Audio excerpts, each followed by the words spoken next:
ಎಲ್ಲರಿಗೂ ನಮಸ್ತೆ. ನಾನಿವತ್ತು ಗಂಜಿ ಸಂಗಡ ವಿಟಮಿನ್ ಸೊಪ್ಪು ಅಥವಾ ಚಕ್ರಮುನಿ ಸೊಪ್ಪಿನ ಕುಟ್ಟು ಬಜ್ಜಿ ಮಾಡೋಣ ಅಂತ ಇದ್ದೇನೆ. ಈಗ ಸೆಕೆಗಾಲ ಅಲ್ಲ, ಅದಕ್ಕೆ ಗಂಜಿನೇ ಊಟ ಮಾಡೋಣ ಅಂತ. ಹೇಗೆ ಮಾಡೋದೆಂದು ತೋರಿಸಿಕೊಡ್ತೇನೆ, ಬನ್ನಿ.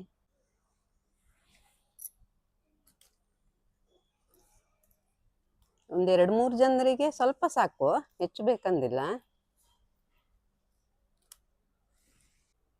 ಕುಟ್ಟು ಬಜ್ಜಿಗೆ 1.5 ಮುಷ್ಟಿ ಕಾಯಿ, ಉಪ್ಪು, ಹುಣಸೆಹಣ್ಣು, ಇಷ್ಟು ಮೆಣಸು ತಗೊಂಡಿದ್ದೇನೆ. ಚೂರು ಮೆಣಸು ಅಂತೇವಲ್ಲ ಅದು, ಇಲ್ದಿದ್ರೆ ಹಸಿ ಮೆಣಸಾದರೂ ಆಗ್ತದೆ ದೊಡ್ಡದು. ಆಮೇಲೆ ಬೆಳ್ಳುಳ್ಳಿ ಎಳೆ ಇಷ್ಟು ಸೊಪ್ಪು ತಗೊಂಡಿದ್ದೆ. ಇದು ಚೆನ್ನಾಗಿ ತೊಳೆದಿಟ್ಕೊಂಡಿದ್ದೆ, ಕ್ಲೀನ್ ಮಾಡಿ ಇಟ್ಕೊಂಡಿದ್ದೆ. ಇದನ್ನು ಸ್ವಲ್ಪ ತುಪ್ಪ ಹಾಕಿ ಹುರಿಯುವ, ಸ್ವಲ್ಪ ಕುಟ್ಲಿಕ್ಕೆ ಇದಿದೆ ನೋಡಿ, ಕುಟ್ಟು ಬಜ್ಜಿ ಅಲ್ವಾ, ಅದರಿಂದ ಸ್ವಲ್ಪ ತುಪ್ಪ. ಇದ್ರದ್ದು ಚಟ್ನಿ ಪುಡಿಯೂ ಮಾಡ್ತಾರೆ, ಆವಾಗ ತುಪ್ಪ ಹಾಕಬೇಕಂದಿಲ್ಲ. ಚಟ್ನಿ ಮಾಡೋದಿದ್ರೆ ಮತ್ತು ಹೀಗೆ ಕುಟ್ಟು ಬಜ್ಜಿ ಮಾಡೋದಿದ್ರೆ ಸ್ವಲ್ಪ ತುಪ್ಪ ಹಾಕ್ಕೊಳ್ಳಿ.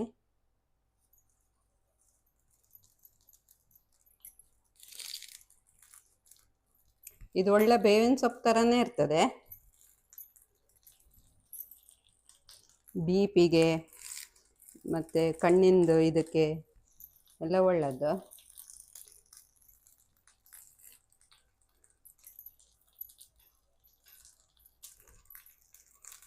ಸಾಂಬಾರೆಲ್ಲ ಮಾಡುವಾಗ ಒಂದು ಎಲೆ ಹಾಕಿದರೂ ಏನು ತೊಂದರೆ ಆಗೋದಿಲ್ಲ, ರುಚಿ ಆಗ್ತದೆ.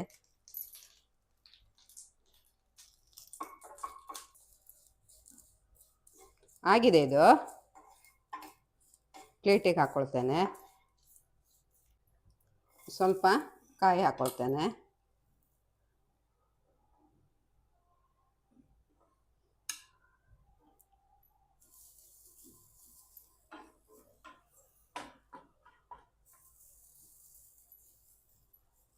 ಕೆಂಪಗಾಗೋದು ಬೇಡ,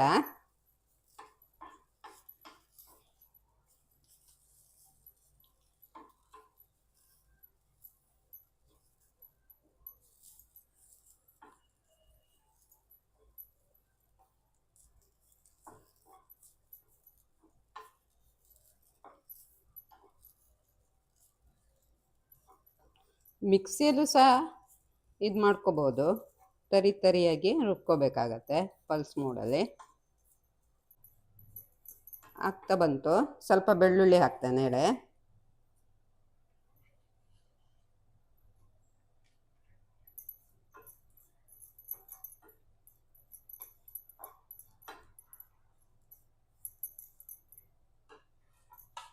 ಉಪ್ಪು,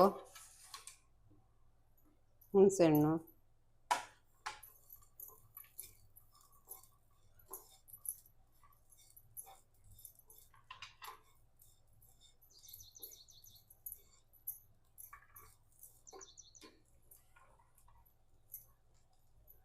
ಖಾರಕ್ಕೆ ನಮ್ಗೆ ಸ್ವಲ್ಪ ಖಾರ ಬೇಕು ಗಂಜಿ ಸಂಗಡ, ಅದಕ್ಕೆ ಜಾಸ್ತಿನೇ ಹಾಕ್ಕೊಳ್ತೇನೆ.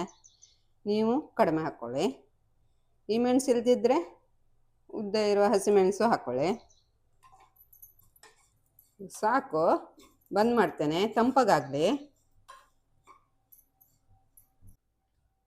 ಕೊಚ್ಚಕ್ಕಿ ಗಂಜಿಗೆ ನೀರು ಇಟ್ಕೊಂಡಿದೆ.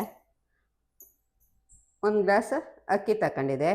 ಈ ಚಂದ ಮಾಡಿ ಕ್ಲೀನ್ ಮಾಡ್ಕೊಂಡು ತೊಳೆದು ನೀರಿಗೆ ಹಾಕಿಡ್ತೆ.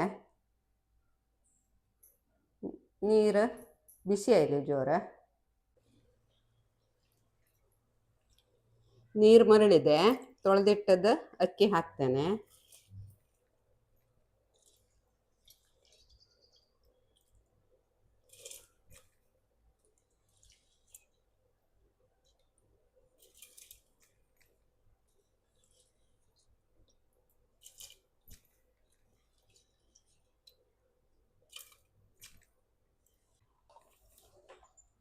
ಇದು ನಾನು ಫಸ್ಟ್ 3 ಸೀಟಿ ಬರೋ ತನಕ ಬೇಯಿಸ್ಕೊಳ್ತೇನೆ. ಆಮೇಲೆ ಬಂದ್ ಮಾಡಿ ಮತ್ತೆ ಪುನಃ ಒಂದು 4-5 ಸೀಟಿ ಹೊಡೆಸ್ಕೊಳ್ತೇನೆ. ಅರ್ಧ ಗಂಟೆ ಗ್ಯಾಪ್ ಬಿಟ್ಕೊಂಡು.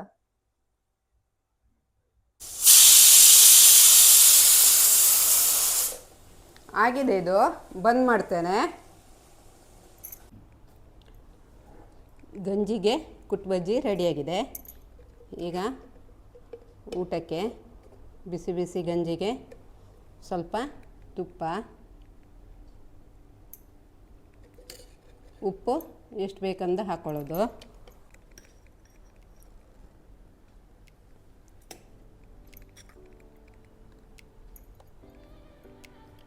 ವಿಟಮಿನ್ ಸೊಪ್ಪಿಂದ ಕುಟ್ಟು ಬಜ್ಜಿ